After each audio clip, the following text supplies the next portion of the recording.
ناظرین اکرام السلام علیکم۔ حسد کرنے والے لوگ ان سب کی پگڑیاں اچھالنے لگتے ہیں جنہیں معاشرے نے اپنے دلوں میں جگہ دی۔ وہ بہتان لگاتے ہیں، گالی گلوچ کرتے ہیں، انہی جیسے لوگ ان کے ساتھ آن کھڑے ہوتے ہیں۔ دھڑے بندی کی وجہ سے اختلاف کرنے والوں کی پگڑیاں اچھالی جاتی ہیں، حتیٰ کہ ان کی عفت مآب ماؤں اور بہنوں کو بھی گندے الزامات کی زد پر رکھا جاتا ہے۔ یہ تمام طبقات دوسروں کے علاوہ خود اپنے ساتھ بہت ظلم کرتے ہیں۔ ان سب نے آگے چل کر چونکہ آگ میں ہی جلنا ہی ہے، چنانچہ یہ اسی دنیا سے پریکٹس شروع کر دیتے ہیں اور آگ سے کھیلنے لگتے ہیں۔ اللہ پاکستانی قوم کے حال پر رحم کرے، آمین۔ اسی طرح اشرافیہ اور مافیا کا قافیہ تو ملتا ہی ہے، دونوں سے لڑنا اور جیتنا محال ہے۔ ایک فرق البتہ صاف ظاہر ہے کہ مافیا تو اپنے تسلط کو قائم رکھنے کے لیے دھونس اور دہشت کے ساتھ بحرمانہ تشدد کا استعمال کر سکتی ہے، لیکن اشرافیہ یہ کام ایک ایسے نظام کے سہارے کرتی ہے جو 1000 طریقوں سے ان کے مفادات کی حفاظت کرتا ہے۔ اشرافی سے مراد وہ طبقہ ہوتا ہے جس کے پاس اقتدار بھی ہوتا ہے اور دولت بھی۔ لہٰذا ہم ابھی تک اس سوچ میں گم ہیں کہ سچائی کی روشنی نے پاکستان کا ساتھ کیوں چھوڑا ہے۔ دروغ گوئی کے اس عہد میں ہم نے جب بھی سچائی کی طرف آنکھ اٹھا کر دیکھا تو ہمیں روشنی جو تیرہ اتار گناہوں کے انجامات میں قید نظر آئی، وہ رات دکھائی دی جس کے اندھیرے دلوں کو جلا جلا کر دور کیے جاتے ہیں۔ ہمیں وہاں سورج نظر آیا جو دیا بجھ جانے کے بعد بھی طلوع نہیں ہو رہا ہے۔ ہمیں رات کے سینے میں کسی گہرے زخم کی طرح ٹھہرے ہوئے دائرے میں داغدار چاند کی روشنی بھی نظر آئی۔ بے شک قلب و روح میں چاند ستاروں کی روشنی بھی آباد ہوئی جو چراغ کی آخری لو تک سچائی کو آواز دیتے رہتے ہیں۔ وہ درد دل سے بھری ہوئی شام غم جو پگھلتے ہوئے دل کی طرح قطرہ قطرہ آنکھ سے ٹپک دیا، ہمیں ان کے ارد گرد بکھری ہوئی دکھائی دیتی ہے۔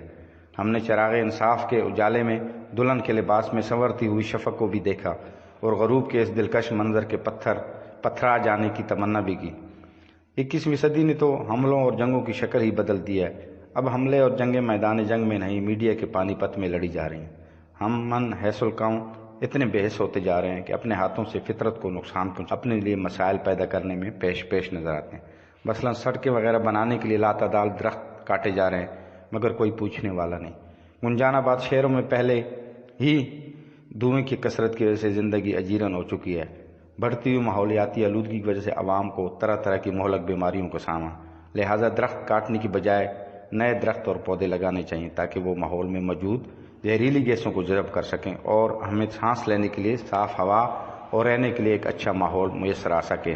بدقسمتی سے ہمارے معاشرے میں دیگر کئی ایک برائیوں کی طرح شادی بیاہ پر فضول خرچی کرنے جیسی برائی بھی موجود ہے۔ والدین کی کوشش ہوتی ہے کہ اپنے بچوں کی شادیوں پر ایسا اہتمام کیا جائے جو پہلے کبھی کسی نے نہ کیا ہو۔ محض دکھاوے کی خاطر 20 پکوان بنوائے جاتے ہیں۔ جہاں ایک طرف روپے پیسے کا ضیاع ہوتا ہے، وہیں کھانا بھی بہت زیادہ ضائع ہوتا ہے۔ اس لیے عوام کو میانہ روی اختیار کرتے ہوئے سادگی سے یہ فریضہ ادا کرنا چاہیے، اور جن کے پاس روپے پیسے کی فراوانی ہے انہیں غریبیوں کی بیٹیاں بیاہنے کے لیے اپنا پیسہ خرچ کرنا چاہیے۔ حکومت کو بھی اس ضمن میں باقاعدہ قواعد و ضوابط بنانے اور ان پر عمل کروانے کی ضرورت ہے۔ اسی طرح ماحولیاتی آلودگی ہمارے ملک کا ایک بڑا مسئلہ بن چکا ہے۔ نامناسب سیوریج کا نظام، ماحول دشمن آلات کا بے دریغ استعمال، گاڑیوں کی بہتات، گندگی کو تلف کرنے کے نامناسب طریقے، ٹریفک کا شور، ڈسپوزیبل پروڈکٹس کی بھرمار اور رہائشی علاقوں میں اس کے منفی اثرات جیسے بہت سے عوامل ماحول دشمنی کا ایک بہت بڑا سبب ہیں۔ فطرت کی حفاظت ہماری ذمہ داری بھی ہے۔ یہ بہترین وقت ہے کہ ہم فطرت سے دوبارہ اپنے رابطے کو بحال کریں اور صحت مند اور صاف معاشرے کی تشکیل کے لیے اپنا کردار ادا کریں۔